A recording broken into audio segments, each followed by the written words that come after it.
Hello. My goodness, my throat. Hello, loves.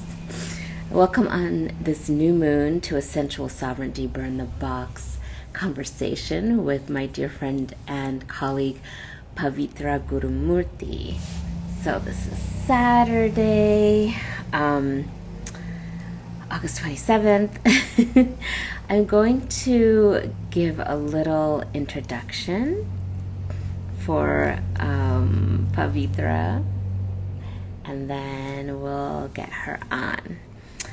So Pavitra's work is encompassed in one phrase. Hello, Pavitra. Walking the path of tender authority, where she guides strong, independent women who are highly sensitive to recognize the gifts held in their deeply empathic and mystical nature, to embrace a life that honors both their soft femininity. Oh my God, I'm not saying that right. And warrior spirit energy. Ooh, that's so beautiful though. Part of this work includes embodied astrological readings that are therapeutic in nature. Her readings are mainly focused on the evolutionary aspects of the emotional body through feelings and sensations. And I can vouch for that because I have had a beautiful reading with Pavitra earlier this year. Pavitra is currently based in India after having returned home from living away for nearly 20 years. Many travel to India to find themselves. Pavitra had to leave India to find herself. Her journey, like many, is one of pain and pleasure, death and rebirth, darkness and light, of stillness and being alive. You will often find her on her own, joyfully weaving her mystical nature with the real world in her work and everyday life. So excited to have Pavitra on. This is the first person who I'm having for the second time. Here she comes. For the second time on the series. So Pavitra and I had a conversation. I think she might have been, hey, Pavitra. Oh, can you see me? Can you see my face? Yes. Okay. I'm also adjusting camera. The sun was like right in my eyes, so I have to move. So I'm now kind of in the dark, but it was at that one angle that's like right in my eyes. So You look beautiful, and I love the greenery behind you. oh, thank you. These are my plants, my plant babies. Yes, it's grown. It's grown. Yeah, I love it. They're just give me life. I'm so excited to connect with you and to drop in together. I was thinking, well, I got a reading from you in February. Maybe we did an IG live like February or March, something like that. Yes, you're I right. I so, think it was Feb. Yeah. Feb. Okay, yeah. So it's been like 6 months. Wow. Oh my God. And a lot's happened. I mean, in Yeah. our lives, in the For world, both of everything. us, yes.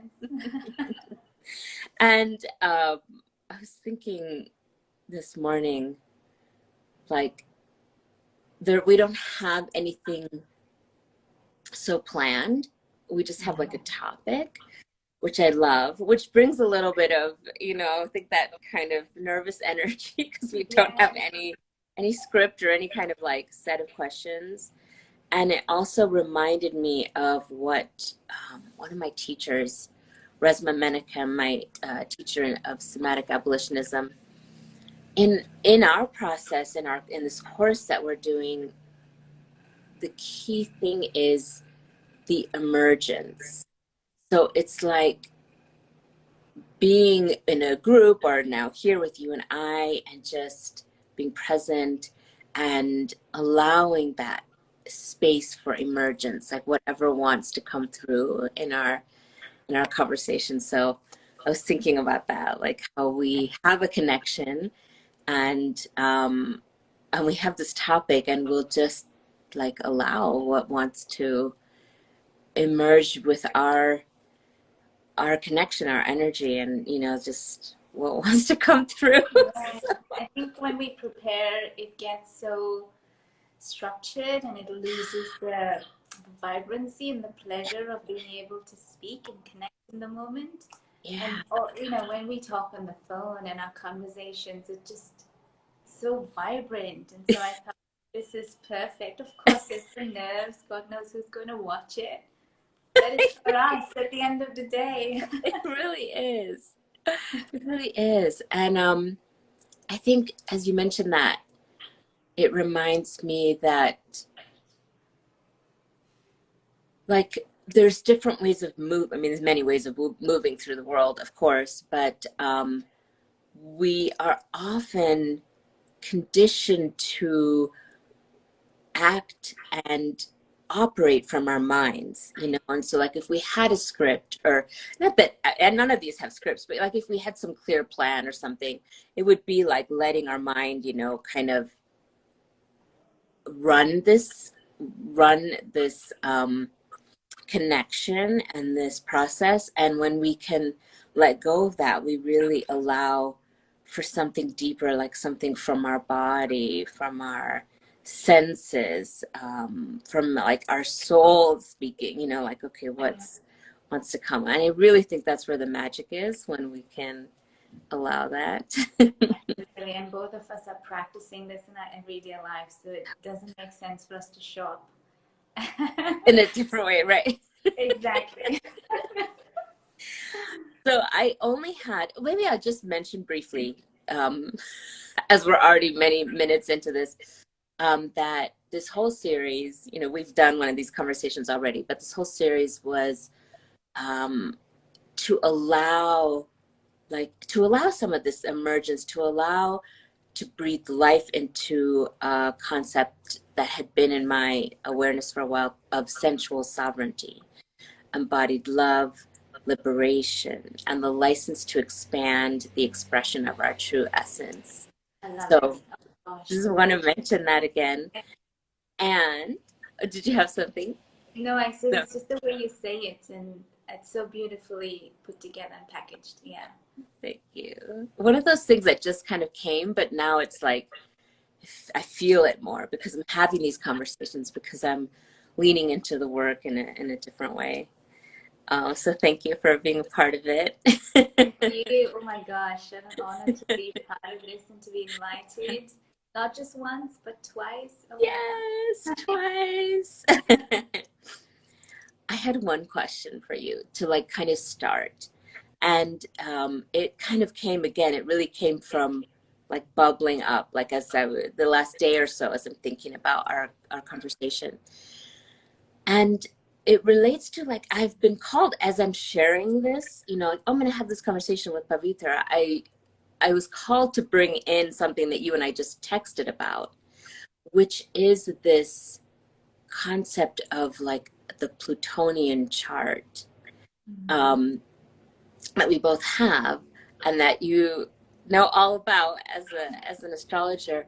But I'd love to hear you, like, speak to this and how this can relate to what we wanted to talk about, which was pleasure. Like, the experience of pleasure in our bodies and our experience, and what we've witnessed with it. Oh, such a beautiful question. Gosh. And this is also why we connect, because we're so platonic in our energy.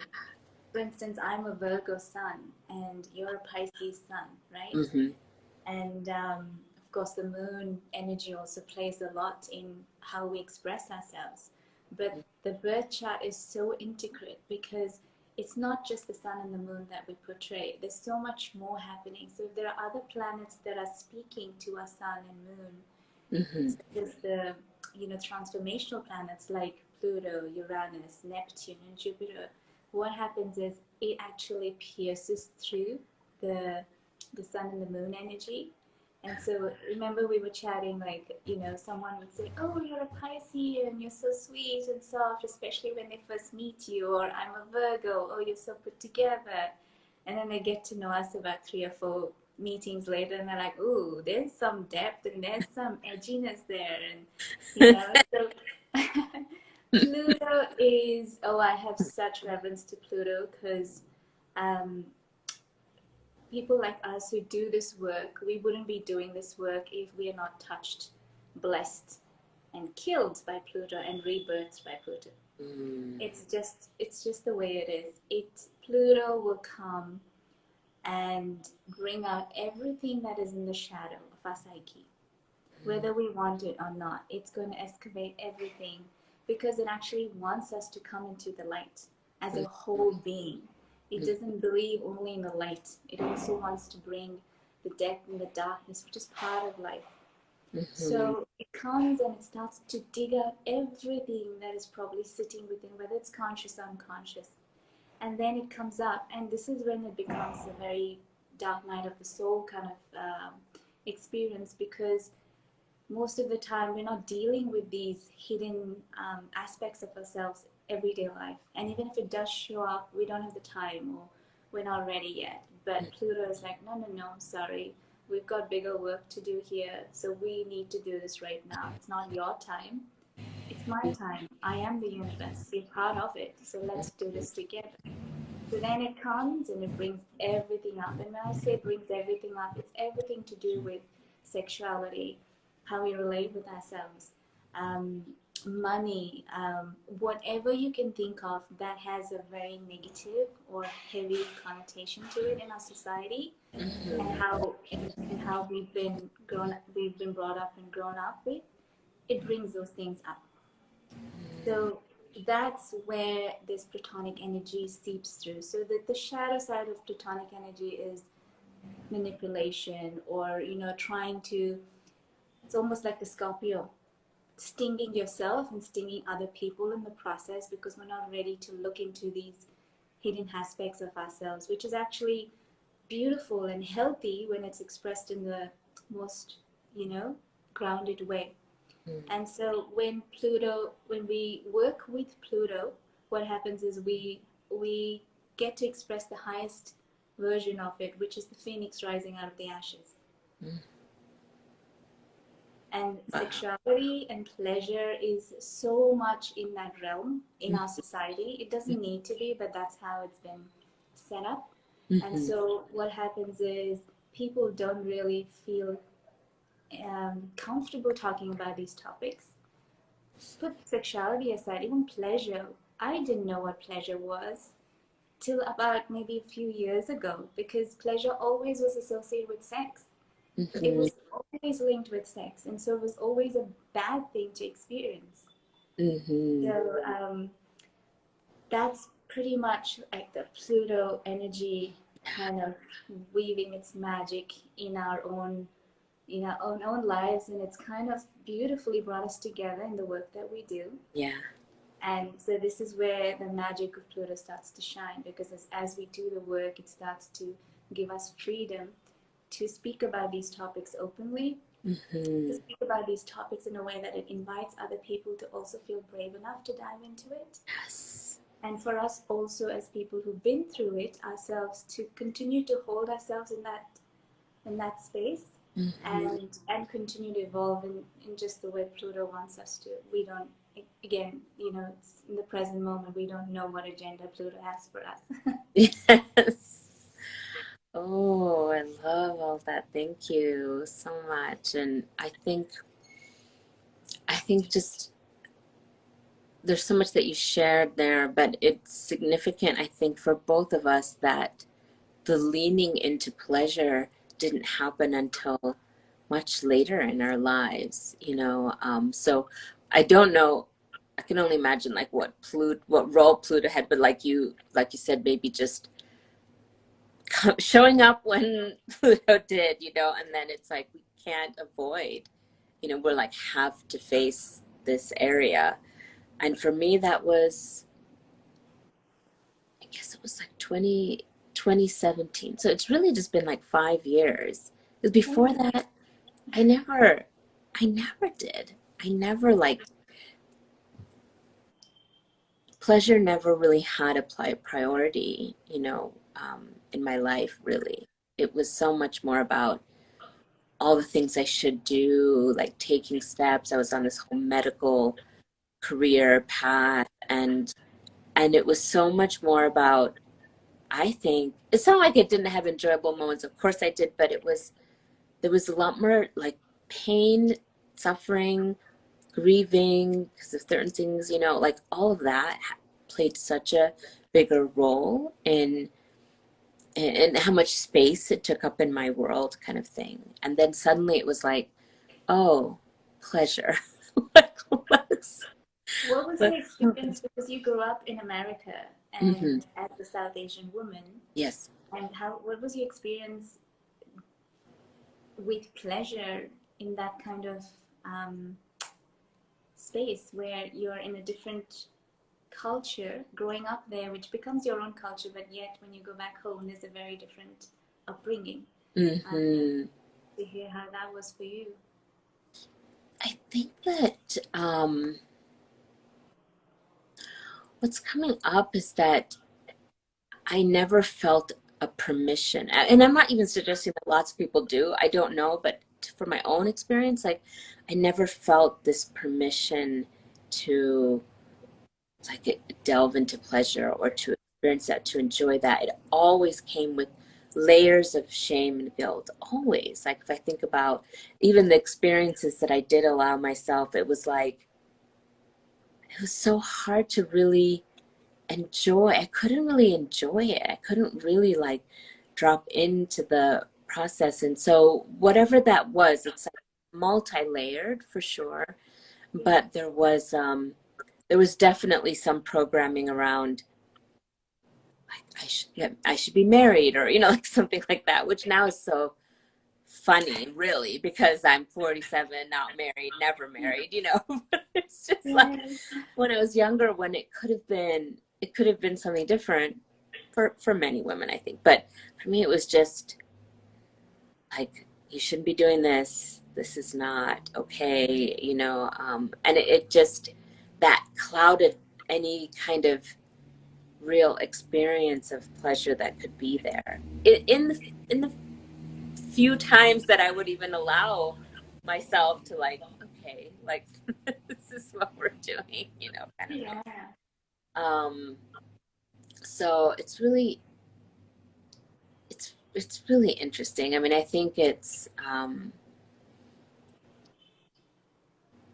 something not very, like, the word that comes is like integrated about the experience of pleasure in so many people, because we're getting like images, we get, there's porn all over the internet, and then there's movies and things that we get it very highly romanticized, like this is what it could be, whatever. And then we're each of us holding in our bodies that own the shadow of it all, whether that's related to our family, culture, religion, who knows, so much. That's kind of like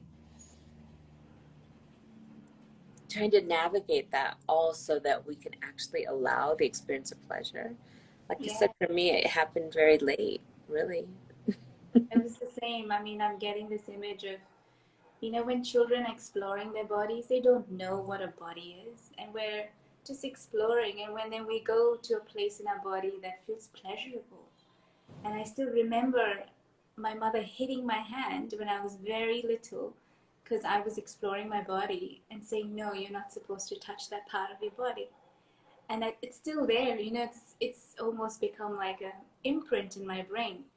And now it's obviously, I can see that for what it was. It's Mm-hmm. conditioning. Mm-hmm. um, but when you're young and you go through that, it's like it's dirty to feel pleasure in any way, even Mm-hmm. if it is your own body. And how do you explain to a little girl what that feeling really is? I didn't know that that was pleasure. How am I supposed to know? So these little things, I mean, growing up in India, our South Asian culture, we don't even talk about pleasure. Like I said, pleasure was always associated with sex, and it was not appropriate, not acceptable. It had to be hidden in a room with somebody else. there's no talks about self-pleasuring and enjoying, your body, your heart, your feelings, everything that comes with the the energy of pleasure. So we don't know any of that. Yeah. And it was only recently, similar to you, about 2016, 2017, is when I started to realize, oh, pleasure is more than sex. Pleasure is more than sex. You can feel pleasurable when you smell a flower. You can feel pleasurable when you eat food that you enjoy eating. You can feel pleasurable when the raindrops touch your skin. There's so many aspects to pleasure that is obviously all kind of interlinked to creation, and yet we're not able to enjoy that fully for what it really represents. And so for me, realizing that every moment there is something pleasurable, firstly, if I don't bring the mind to it. Yes. And secondly, if I allow my body, because, as you know, we know that the body is the feeling state, and pleasure comes from the state. Pleasure doesn't come from the mind. So the more connected we are to our body, the more we're able to feel pleasure in different aspects of our life. That is every day. So then what happens, it becomes more pleasurable when we are in a sexual space, of whether that's exploring our own sexuality with ourselves or with another. And so it's almost, and then the other aspect is, how do we feel our bodies, is being able to also be open to the pain that's present in our bodies.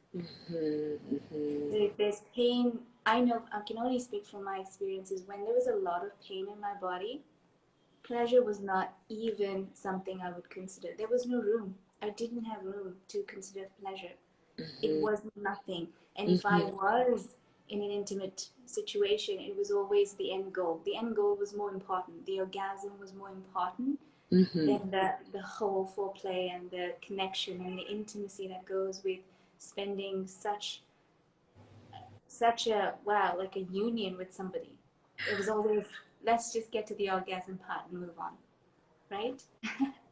Because I didn't want to feel anything, let alone forget pleasure. I didn't want to feel anything because the pain was so much in my body.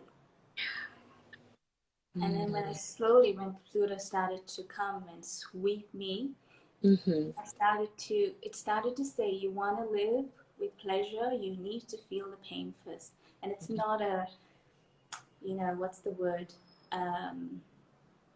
It's not out of spite.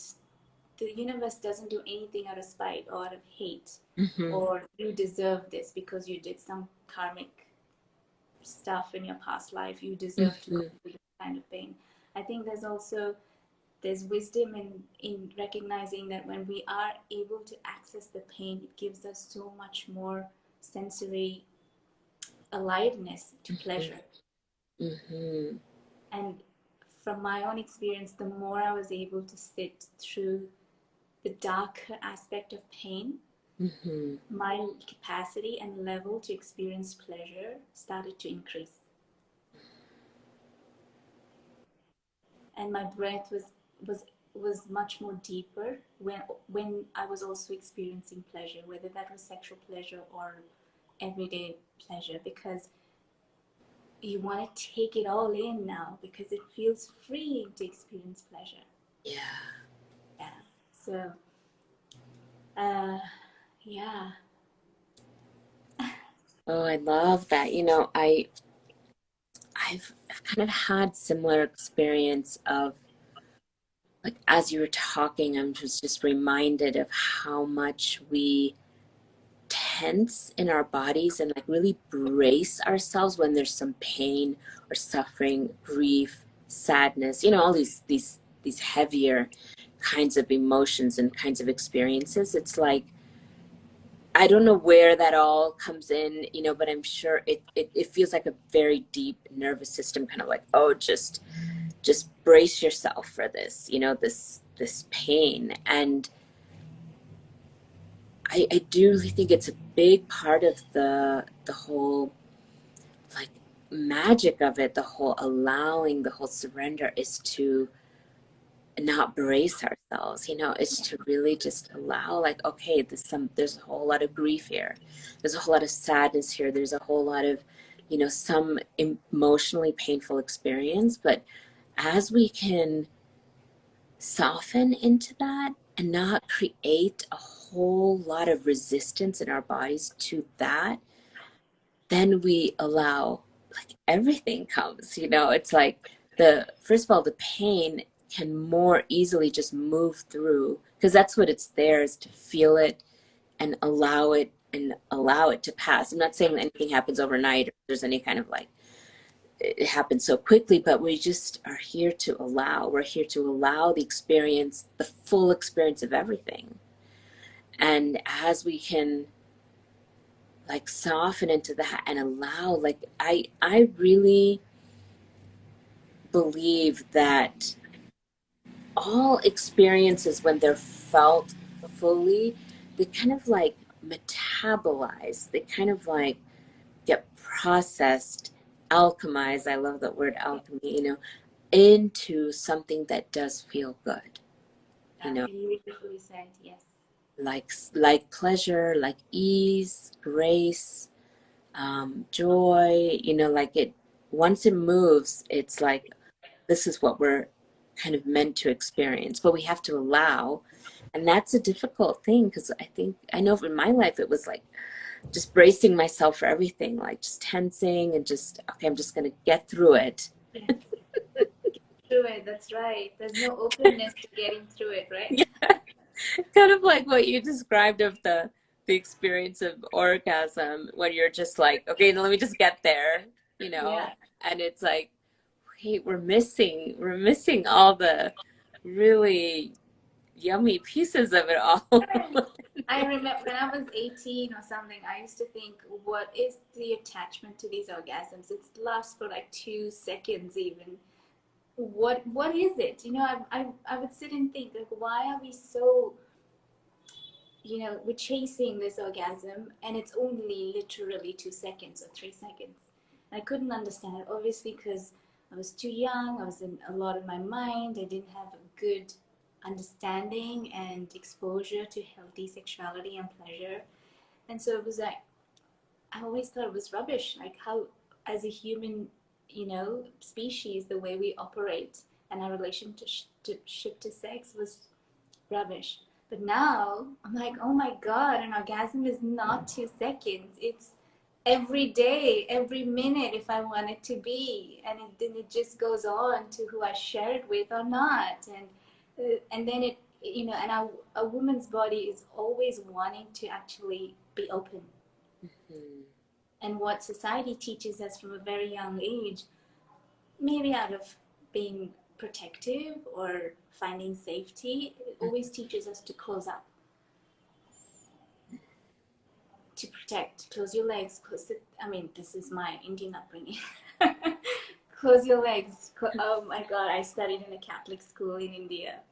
And we had these nuns we were about, I think, 13 or 14. We just hit puberty, and we were just, all you can think of is boys and sex at the time. And we had this sexual education class or something like that, and we had these nuns come in and tell us how to sleep, how to uh, yeah, how to sit, and everything was controlled.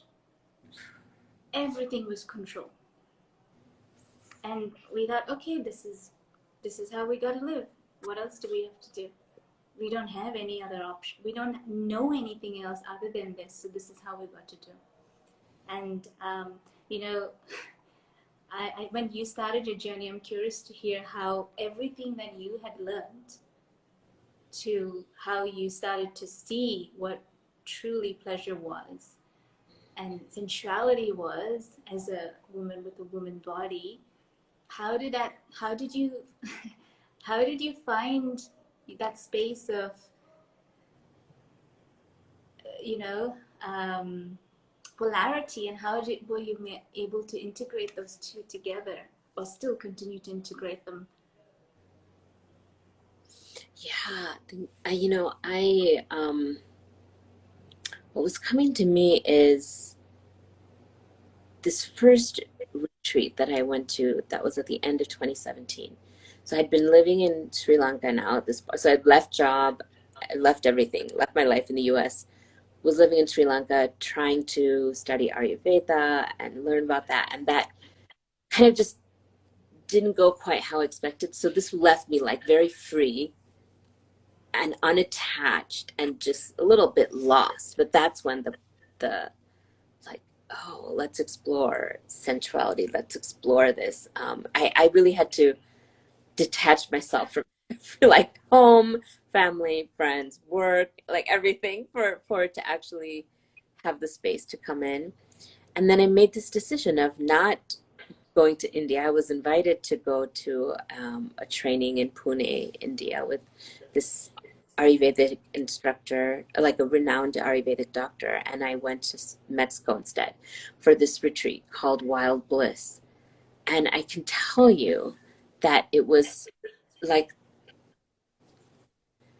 I got there, and plus it was like such a long journey, like getting back. I'd seen my parents briefly, and then I got to Mexico. I'm exhausted, and we're sitting there, and the teacher like was trying to demonstrate something, and what it was, I think looking back, what it was like the full, unapologetic, un unrestrained, as you're talking about the whole upbringing that you experienced. And I wasn't in a Catholic schools or anything, but similar upbringing, like do the right thing, sit up straight, yeah, close your legs, cover everything, right? Like that upbringing.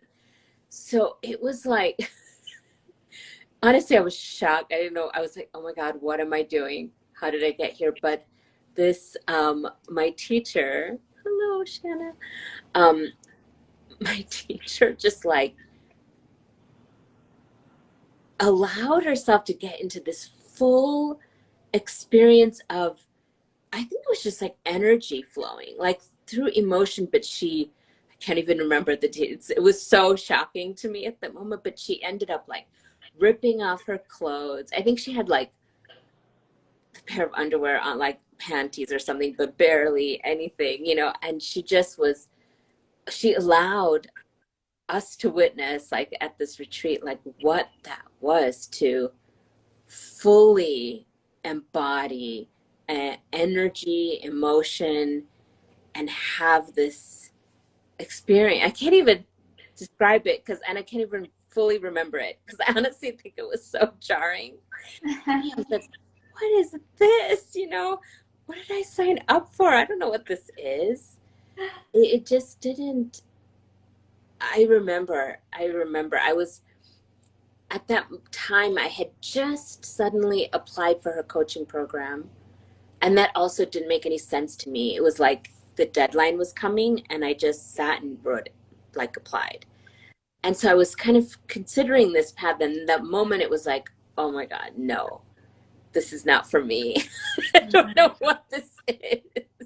Yeah. But it was the start of like, what does it feel like to not? I'm definitely still in it. I'm definitely still figuring it out for sure. It's not, and not at all like have it all figured out, but what, like I don't at all feel like I'm that free or anything like that, but I'm freeing more, allowing myself to be more free and to have more full experience of whatever arises. But that was like it was a shock. It was kind of this, oh my gosh, this is what freedom looks like freedom of expression, to just allow and have a whole body kind of experience.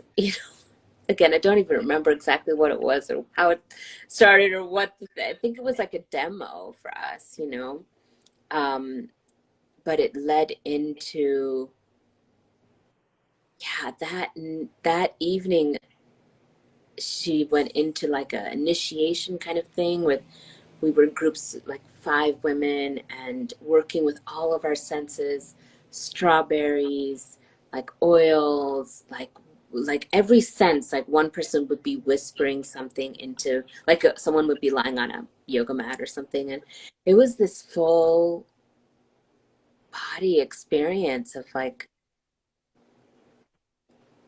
allowing us to take in with each of our senses, you know. I can feel my body getting alive just speaking about it. It's like so pleasurable just hearing it. it, Tell it me more. it was all that all happened in one evening, and I had just gotten to Mexico, and I'd just been traveling all over the world. So I was exhausted, I was in shock. I was also like, I couldn't be, I know for a fact that that time I couldn't be so free in my body. Like if you wanted to completely be naked or whatever, you could. Like there was just freedom if you wanted that, and I couldn't. I could only allow for so, it was just like I was still trying to figure out what was I doing, why was I here.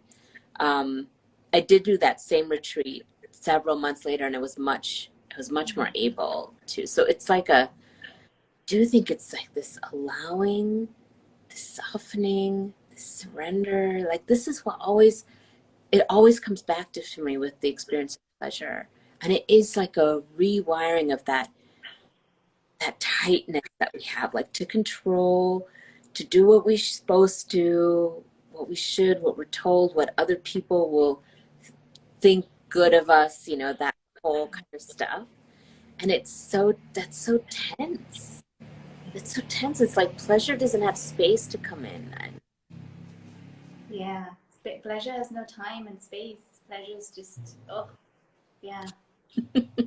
As you were speaking about, the comfort of being naked, I remember as a little child, I always was pulling clothes off because I just didn't like it. And it's one of the reasons I struggle living in New Zealand and in Melbourne, because during winter there's layers of clothing and I just hated it. I hated a single layer of clothing, so imagine wearing 3 or 4 layers of clothing. But I remember my mother just chasing after me. You cannot, you have to wear clothes. You just cannot be like this. You never should be naked. The only place you can be naked is in the toilet when you shower. It was almost like, wow, like this body doesn't have permission to just be, to Mhm. just allow itself to, it went for years. The body didn't see sunlight. The Mm. only exposed parts of my body was my face and hands and some of my legs for many, many, many years before I understood what it was like, how precious it was to allow the sun to kiss my whole body. Mhm. And, Mhm. this, yeah, and just allowing myself to be comfortable with my own nakedness. Mhm. Yes. And then allowing nature to witness it. Mhm. It was almost like, just being naked in nature was exposing myself to the world. But it's nature. There's no other person there, no animal, no human. And if Mhm. it was just me in my pure nakedness with nature, with the ocean, whatever, wherever, the grass, Mhm. why did I feel so uneasy and so raw? Mhm. If we all came from nature, why do we feel that way when we are just vulnerable and naked in nature? Yeah. Ooh, I mean, I think that brings up a lot. Um, when I was living in Sri Lanka, it was the first time going to the ocean and just seeing people fully clothed, not in like swimming clothes, but like saris, jeans, fully clothed and going into the water. I was just like, this is so, what is this about? This kind of, let's cape so covered. Um, to go into the ocean, and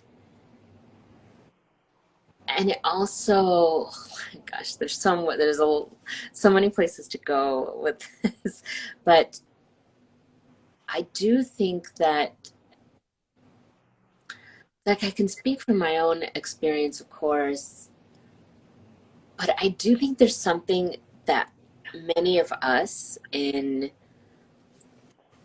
I can say melanated bodies, but I can say South Asian bodies, like, because that's for both of us, that were like holding something that it makes me curious about how far back that goes and Mm, at what point it became very dangerous in some ways to expose skin. yes. You know, like both India, Sri Lanka, heavily colonized countries, you know, like it just makes me, I wonder about how far that goes back, that it would have been really a danger to Mm, allow more skin to be shown. And it was like, no, cover everything, you know. yeah.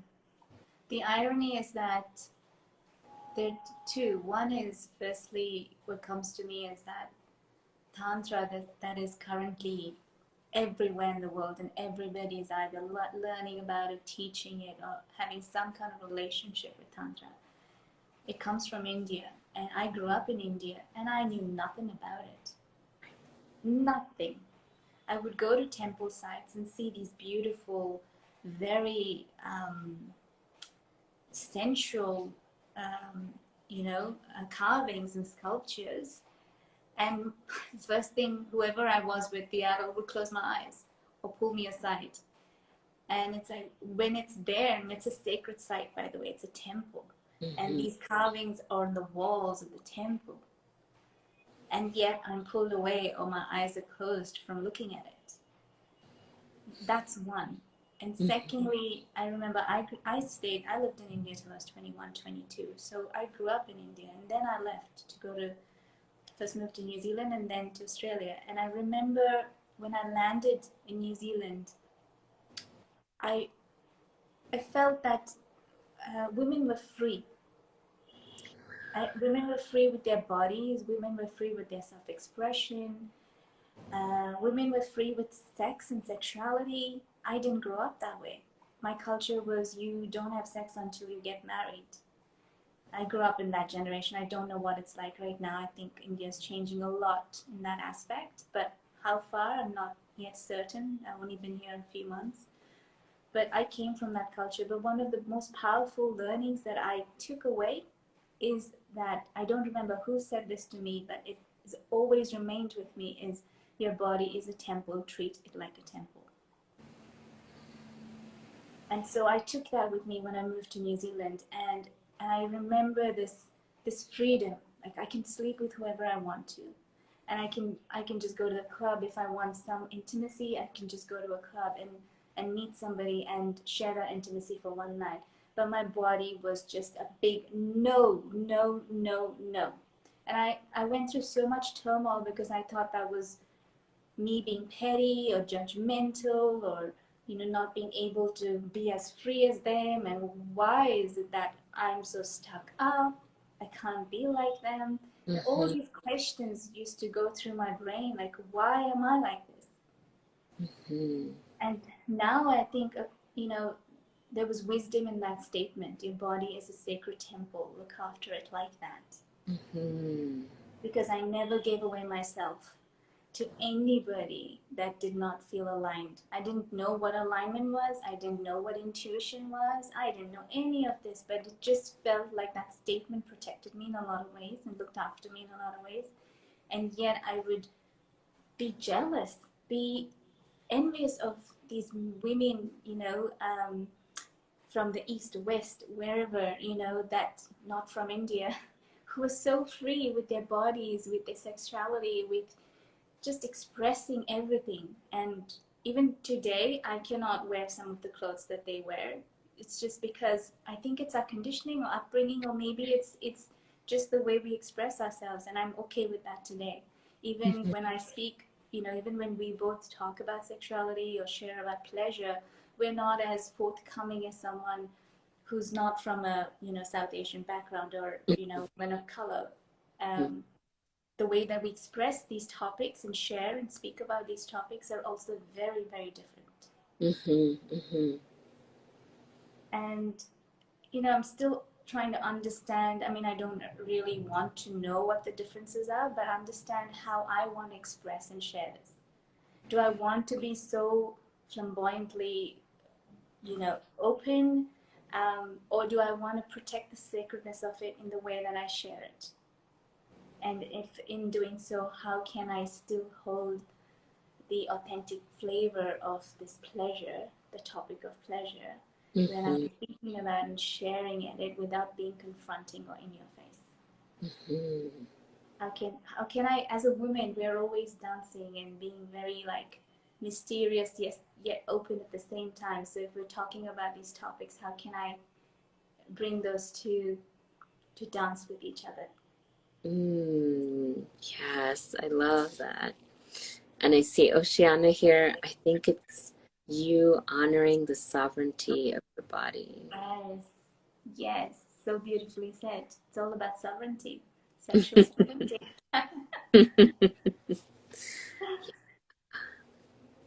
Yeah, I love it. I mean, yes, it is a dance.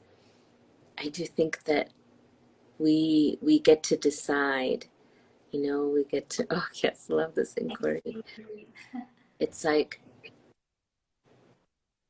what's coming to me is that there's something in there, the sovereignty and also like this alchemy that's coming to me where we have our upbringing, where we get to do with that as we choose, and we get to like I think like just make a conscious choice that our bodies are ours to do as we wish, to share as we wish, to expose as we wish, all these things, but whatever like feels really good to us, we get to choose that. So when it's we can still be covered, I am like there was this little 1 day retreat recently. It was small. It was here in this town, in a beautiful retreat center, and we went into a sauna. So there were 5 of us or something like that. And 3 of the women decided to be completely naked in the sauna. And I kept my swimsuit on, like, and I felt really comfortable. I just didn't, like, I could be naked, but I didn't feel like I needed to. And it was just an interesting, like, I get to choose, it's like I wasn't covering myself out of, I felt into it. Like I wasn't covering myself out of shame or out of some kind of guilt or some kind of like conditioning. It didn't feel like anyway. It really just felt like, but I'm comfortable like this, so I'm fine. That's the magic. That is the magic, because when I was younger, I didn't know that. It was always a mind game trying to understand, Yeah, especially when you're in a country and a culture that's not your own. You're always trying to be them or trying to figure things out. And it's so yeah. difficult to understand your place when you're young. Um, Hmm. in all of these things that are not openly spoken about, or there's no sacred space where women can come together and share in that aspect. Hmm. But that's the beauty, I've danced naked in front of 15 women. I had a little bit of cacao, and I was in a different world. It was my first time, and this was in Ibiza, and I Ooh. I had a little bit of cacao, and I had a ball. I don't remember anything, but I know that it was so freeing to be completely naked and Hmm. express myself through my body in Hmm. front of other sisters and women, 15 of them just cheering me on. And dance doesn't come easily to me, but just to feel that energy, oh my God, my heart was still pounding even after that evening. And I think even after the cacao had worn off, my heart was still pounding. It's like, oh my God, there's that level of freedom in this body too, if and when I choose to want to express it. I Yes. have a choice now, because Yeah. before that moment, I didn't know that I could, or if there was even a choice available. Yes. And that ability to have that sisterhood is so important, because if you don't have that, as women, we don't know where our edge is, and we don't Hmm. know how to meet it gracefully as well. Hmm. Hmm. Mm. That sounds incredible, that experience. And we have to do cacao ceremony together. When you come to Mexico. I I will be there in a heartbeat. Just a few months more, maybe. Yes, and Oceana says choice is everything. Yes, I just absolutely. love that. Yes, the choice, our sovereignty, our decision, our empowerment. It was at that retreat, and it didn't happen right away, but it was there was a semi-private beach, right? It wasn't fully private, but it was like these rocks, and there was the beach, and women were just going naked. And like at first, I couldn't fully do it. I was still like, I had a t-shirt. I don't know what. I was covered, like I was partly covered. But when I could finally just allow and make that choice and be like, oh my God, I feel so free, naked in the water, like I've never experienced before. And this is, you know, like I said, 5 years ago or something. It wasn't that long ago. It it felt so good. It felt so exhilarating, and it felt like this is how we're meant to be. Kind of. Yeah, There's something coming up about as we make these choices, as we allow, like creating some kind of safety for ourselves, right? Like I couldn't do it right in the beginning, but then I did feel safe with these women because we were going through all this whole thing together, and I did kind of feel safe where we were, like, no one's gonna hurt me. Like I'm okay. I can do this. Um, I think that's a whole process in itself of creating, like, yes, it's our choice, it's our sovereignty, like, but creating some sense of safety that we can allow the freedom, yeah, the and the expression. ability, yeah, the ability for women to trust other women because we are still mending that broken thread. We're still learning how to trust other women, and and for us to be completely naked with other women is such a vulnerable place to be. Yeah. Because women judge other women the most. At least this has been the historic. I don't know when it started, but there's this movement of wanting to change that. There's an Mhm, intention, at least, to start to build this kind of sisterhood and community with other women, mhm, that we can start to feel safe to have these conversations, start to mhm, feel safe to expose our vulnerability in a way that it gets transmitted back as strength, mhm, um, and and allow these. I don't know how it was back in the caveman times. I'm imagining. I have this fantasy of how it used to be. I'm imagining these women sitting together, every evening by the fire and just speaking about all things private about women. mhm, Childbirth, menstruation, menopause, whatever, sex, all of that, we're learning from each other, having the ability and space to share. And, this is the rose tinted glass of I have of my ancestors, of how the women back then were connecting, and how can we introduce the similar energy into how we connect today mhm. in this world that we find ourselves in, the metaverse. Yeah.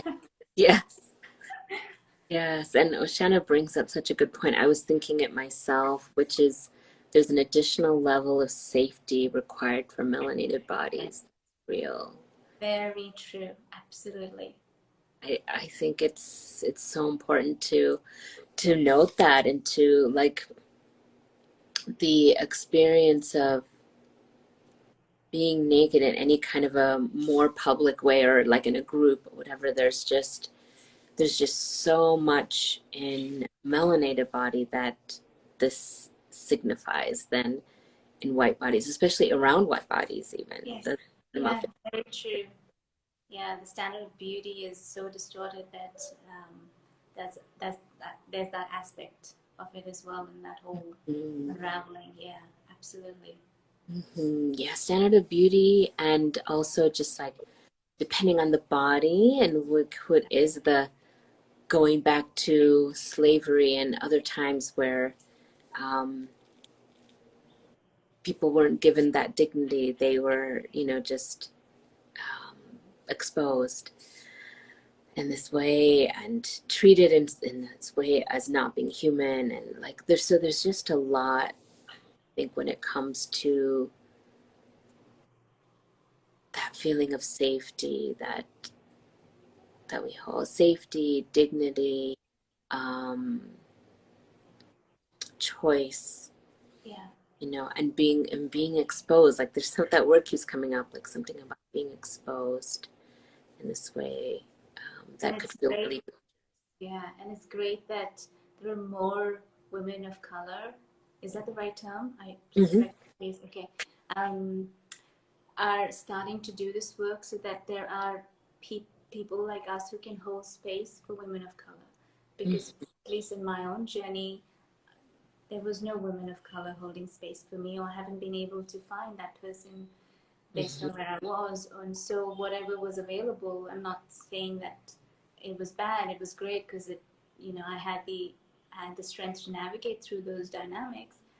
But by having more women of color do this work and speak out more freely about topics like this, it inspires and encourages other women of color to find some, take a small step in their own journey, whether they are ready to speak about it and share about it with other women. That's a different, Mm-hmm. uh, level. But even just to acknowledge that there's something in their own body that they're wanting to now get in touch with and Mm-hmm. connect with more is just, I think it's beautiful that there are people like you, and I'm starting to blend that into my work as well. And so um, yeah, it's beautiful. Mm-hmm. Yeah. Yeah. Yeah. And Yes, there's two things. Like one is that it's just coming to me, and we have Oceana here, who we met through this somatic abolitionism space, where our teacher would say women of culture rather than color, because color is this word, especially from the U.S. history, that was like placed on bodies. But she also mentions here exoticism, yeah, objectification. I'm thinking also fetishism. thank you for So raising that. Yes. yeah, there's so much Yeah. that comes from melanated bodies that gets Yeah. projected to us, and when we're exposed and when we allow ourselves, like, I keep saying that word exposed, but yeah, that's what's coming. Like when we're allowing the skin to be seen, Yeah. it's like it can attract a certain energy that we may not want, from people. Yeah. And it's something that we have to deal with ourselves. I remember, uh, gosh, this was a few years ago when I was traveling to Europe for the first time on my own. And I didn't know any, women of melanated women who had, at that time, who I could speak to about traveling to Europe on their own. Mm-hmm. And so I remember asking one of my friends who is from Australia. I said, "How is it? Is it safe? Is it okay for me as a brown woman to travel?" And she didn't get it. Obviously, she didn't, because she doesn't understand the experience of me in a brown skin and everything that goes with that. And I Mm-hmm. remember thinking, oh my God, who would I speak to? Because I want to know that it is okay for a brown woman to travel by herself alone in Europe and Mm-hmm. feel safe, and Mm-hmm. feel not just feel safe but also feel included, because that was more important for me as well. Safety, yes, I knew I'd be safe, but I wasn't sure if I'd be included, Mm-hmm. because there's also this this energy where I felt, and I don't know if it's true or if it's just coming from this experience of colonization, where I always felt like I wasn't fully included. Yes. And I remember even when I was in a relationship with a white man, I always felt less than. And it's my own experience. I'm not saying whether he projected or not. I don't know. That's a whole different story. But in my body, I thought, oh my God, here's a white man choosing me. And that kind of, and it hit me. I thought, why? Why am I doing this to myself? but I couldn't, it wasn't, no logical reasoning would explain that. It was just purely in my body. And now being back in India and re-witnessing how us Indians treat people, from the West, it I can see where it came from. We still worship them over here. So it still triggers me because living overseas and feeling so little and having to continuously remind myself to stop doing that and to work on myself to feel like an equal. Um, Yes. I felt a lot of pain when I came back to India, um, because there's so much unraveling in my body from having lived for so long. and coming back, I felt a lot of anger, I felt a lot of pain, I felt so many emotions surging through my body. It was also around sexuality, like so much of that. And that absolutely, that whole aspect of how can we also feel, feel safe, feel completely at one with our bodies, and feel worthy of being in this world, whether it's our skin color or not. Yeah. Whether it's just, it's so deep. And as we are speaking about edgy topics, in the last few months I've really been exploring self-pleasure without the intention of orgasm. Oh my god, what what a load of you know yes, wisdom, but so much of tension and push and pull happening in that whole process. Yes. All right, even to just accept self pleasure as a ritual was so big. It took me months to get to a place where I could say, look, this is a ritual. This is no negotiation. This is not just some option you have. Yeah. This is like waking up in the morning and brushing your teeth. You make it a ritual. And then to go into that self pleasure with no agenda. Mm. That's everything. That's you know and it's like, okay, and it's almost okay, how can I continuously connect with myself from this space so that I can allow whatever conditioning I have, my skin color so brown, being back in India, I'm hearing that again. Oh, you're so beautiful even though you're dark. Yes. you know Oh, so, and I didn't hear that overseas, which is again right. the irony of it all. Over there, like, oh my god, your skin color is so brown, it's so beautiful. Here, you're beautiful even though you're dark. So you hear all these things, and it's so funny. The mind knows, like, let it go, but the body can feel the pings. It's like, Mm-hmm. ah, and I have to accept it. My nervous system is sensitive. I Mm-hmm. imagine everyone is, but we depends on how connected we are and how can I look after my nervous system in that process.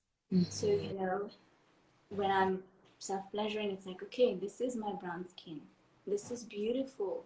This is okay. This is how it is. This is whatever. This is a mole. This is a scar. Whatever it is, like it's the whole aspect of self-pleasuring. It's not just between my legs. It's my whole body. Mm. Yeah. So it's been a journey. I've been doing this for the last maybe 3 months now. Like more like a ritual. Mm. Yes. Then before, where I was like, oh yeah, I'll do it when I have time, kind of thing. That. Oh, yes, yes. The sacredness, creating the sacredness for ourselves and the Internalized racism. Mhm. Yes. Wow, I hadn't heard of that term before. Internalized racism. Absolutely. Yeah, and like she mentions, colonization is enduring with what you were sharing, with the experience with white men. And um, I'm reminded, was just recently, it was, I need to check the dates for Sri Lanka, but just recently it was the anniversary, right, of India's independence. Yeah, And 15th it of was, yeah, what's that? 15th of August. 15th of August, thank you. And it was a reminder, there's two Indian women that I'm in connection with in this somatic abolitionism space, and we were texting around it. It's just a reminder that it's only been 75 years. Like Yeah. my mother is 75 years old. You know, like I just think of us, our generation, it's like the first generation really coming in a time when India and Sri Lanka were independent. So all of there's all of that that was being held in the days of colonization. White is better. I mean, white, that's everywhere in the world. But you know, like it's so ingrained, which also comes into our skin color, even as melanated beings, like fairer is more beautiful. And you know, like all of this that we're holding in our bodies, that we get to really unlearn, release all of this when we have self-pleasure practice. It's one way. It's one way. There's many ways. Self-care in general, I do think it's all good, but like really with self-pleasure, we get to be a witness to like whatever's coming up in our body from our experience, like whatever we're holding that's could be ours or could not be ours. It could be just like things, experiences, thoughts even that have gotten passed down that Yeah. we're now holding, but we have that opportunity to actually transform it, you know, Yeah. and return to our own sacredness, whatever the color, whatever our body looks like, and So all of it, you know. yeah. And you know, self pleasure, just because the word pleasure is in it doesn't mean that it's pleasurable every time. Because as you're talking about, you know, when you're getting intimate with your body, you're going to be touching um, areas in your body that's holding pain. So Mm-hmm. most of my self-pleasure practices, or you know, right now, there's a lot of emotion, a lot of crying, lots of tears, lots of pain coming through. And it's like, yeah, this is part of that, you know, meeting the pain first before we can move into the full embodied pleasure that is alive in our bodies, but just not able to, you know, breathe because it's hidden by the pain. So Mm-hmm. most of the time I might feel completely numb, or I'm crying a lot. I'm fine one day and I touch the same place again, and there's so much emotion suddenly from, I don't know, maybe when I was 3 years old. I don't even remember what it is, but you know, something comes through the body, and this, because that space is there for it to move. I can Mm-hmm. cry, I can scream, I can get angry, I can, Mm-hmm. whatever emotion that comes through. It's not always pleasure. And Yeah. it's allowing all of that to come through in that space. Like looking at my body every day when I self pleasure is getting me comfortable, more safer, and more secure, and more accepting of my body. It's not just, you know, closing my eyes and going off. That's like checking out completely, because Mm-hmm. I'm only focused on one aspect of pleasure. But Mm-hmm. if all my five senses are present in the moment while I'm enjoying my body, that's a whole different experience, because you're Mm-hmm. going to be meeting every conditioning that Yes. is living and breathing in the body at the moment. Yes. Oh, it's so powerful. I just think there's so much potential for transformation of an alchemizing of all this stuff that we hold, you know, to look at it, to allow, to create a space, to create, yeah, a space where there is no goal, you know, where there's just this freedom. I just think that's so beautiful. I see here there was a question. What can I do to start the journey of being free from from my body and mind? Any book, articles, etc. that I can learn? Thank you. Yeah. Um,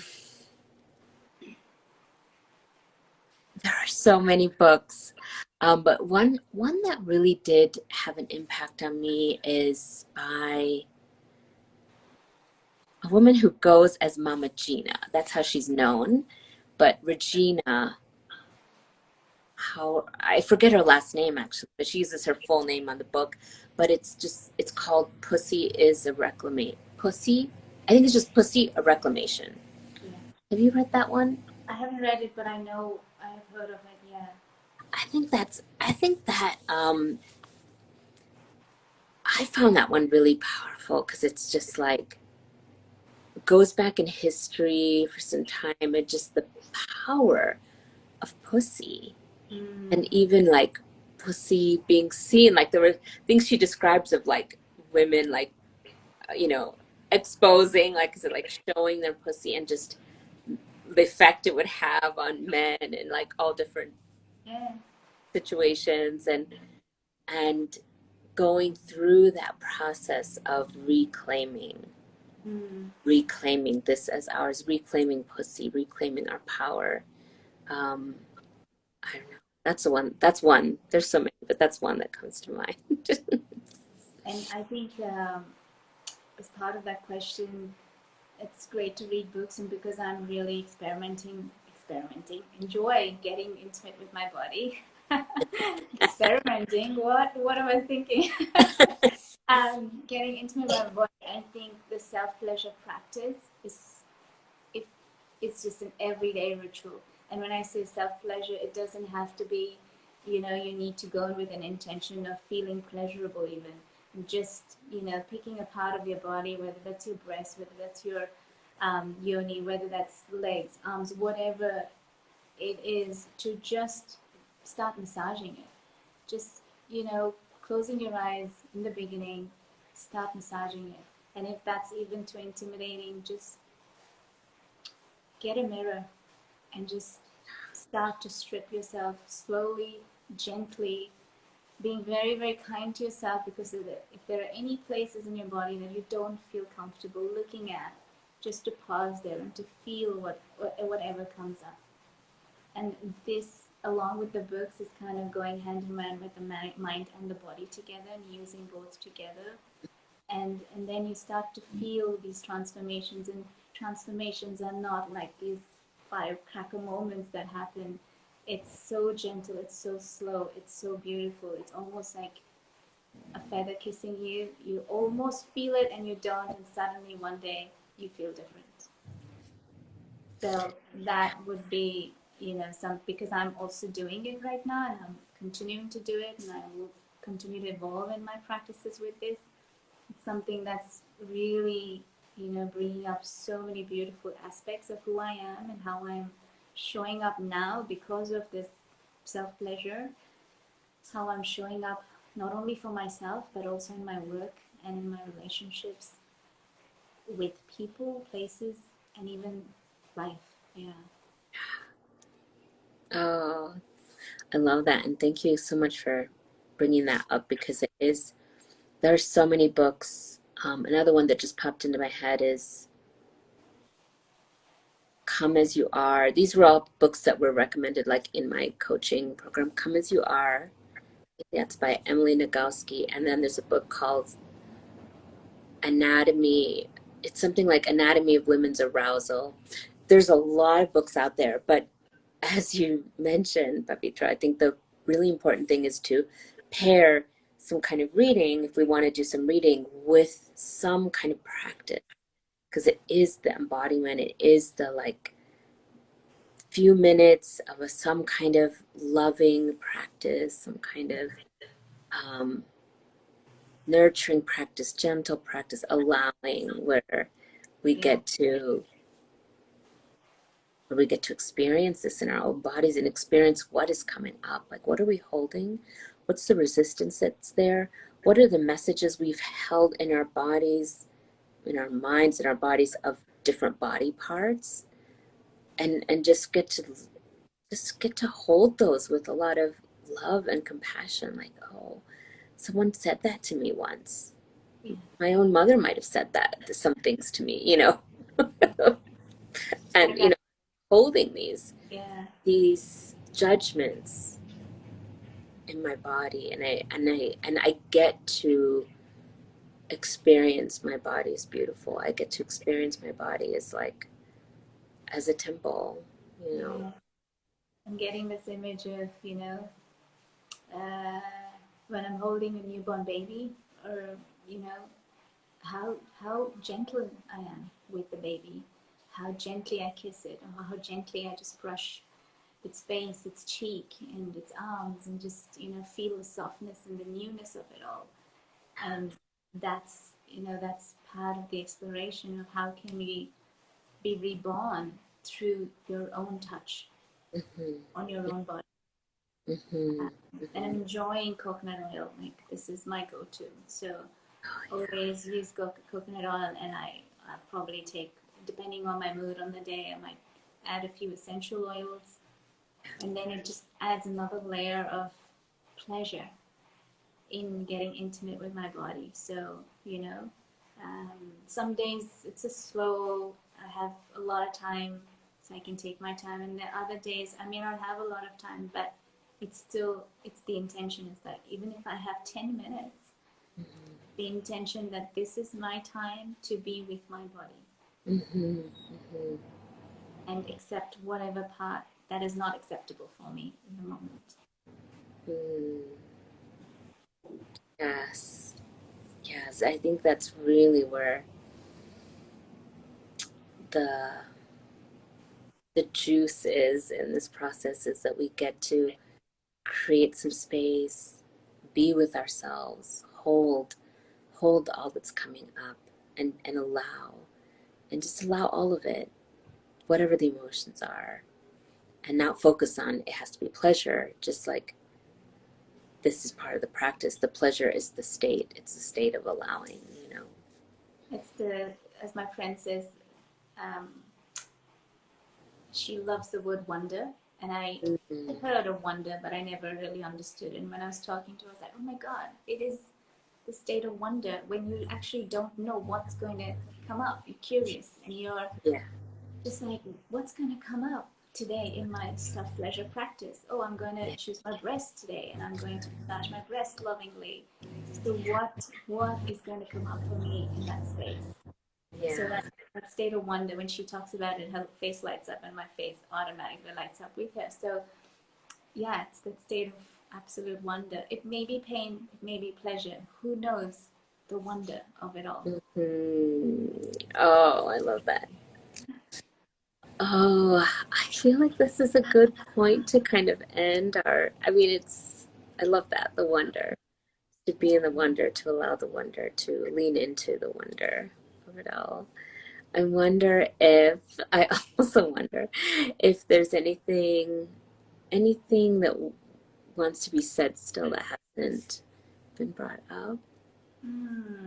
I feel Hmm. like we're both in this yummy state. I don't know. I'm feeling this beautiful yumminess between us. This energy, like, kind of, it's pleasurable. Yeah, it is.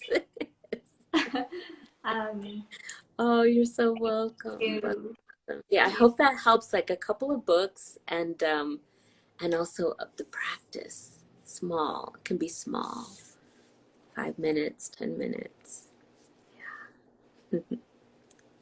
thank you so much. This is such a beautiful space to spend my Saturday evening. It's rain outside. um, yeah, so thank you so much. And Oh, yeah, I look forward to collaborating in some way in the future. yes, Something definitely. yummy. I've been telling you there's something yummy is waiting, but we don't know Yes, what it is. It's the we wonder state. we have to just allow it to emerge as everything. Yeah. So good to drop in with you, to connect with you Thank after like six. you. Have a beautiful day, and I will talk to you soon. Yes. Oh, well, please share. Um, I mean, I'll write it, but share where people can find your work and. Yes. So I'm on Instagram as Tender Authority. It's the same as Sensual Sovereignty, just as I was speaking of it. It's just another take on it. I Yeah. really. So I mean, there's an intro of me, but basically, I love working with women. I love helping them unfold and unravel the most beautiful part of being who you are. And so, in whatever form that is, and understanding your tenderness or your femininity, and still Mm-hmm. being able to be in your own sovereignty as having authority in some way. It doesn't have to be one or the other. Mm-hmm.